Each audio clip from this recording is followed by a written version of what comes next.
কি হবে যদি হঠাৎ তোমার শরীরে সুপার স্ট্রেংথ চলে আসে? সকাল, তুমি ঘুম থেকে উঠলে একদম সাধারণভাবে, হাই তুললে মুখ ঢেকে। রান্নাঘরে গিয়ে ফ্রিজ খুলতে গেলে টান দিতেই গোটা দরজা হাতে চলে এলো। তুমি হতবাক। তোমার এটি বিশ্বাস হচ্ছে না। দরজা ঠিক করতে গেলে দরজায় হাতের ছাপ পড়ে গেল। এখন বুঝতে শুরু করেছ কিছু একটা বদলে গেছে। তুমি নিশ্চিত হতে ভারী আলমারি তুলতে চেষ্টা করলে। ও ভারী আলমারিটা তুমি একা তুলে ফেললে মাটি থেকে। শক্তি সত্যি তোমার ভিতরে। দ্বিতীয় দিন শহরে বেরিয়েছ। হাঁটার ধরনই বদলে গেছে। আত্মবিশ্বাসী, ধীর স্থির, শক্তিশালী। রাস্তায় একটা গাড়ি নষ্ট। তুমি একা হাতে গাড়ির পেছন অংশ তুলে সরিয়ে দিলে। চালক থেকে পথচারী সবাই হতবাক। তৃতীয় দিন রাস্তায় মুষ্টি আঘাত।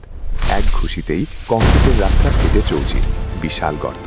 চতুর্থ দিন বন্ধুর সাথে ক্যাফেতে মোটা লোহার রড হাতে নিয়ে এই চাপ দিতেই প্যাচ, 2 টুকরো। বন্ধুর চোখ তো কপালে। পঞ্চম দিন ছাদের উপর দাঁড়িয়ে বুঝতে পারো এই শক্তি শুধু নিজের জন্য না, দায়িত্ব নিতে হবে। কারণ great power comes with great responsibility and great style.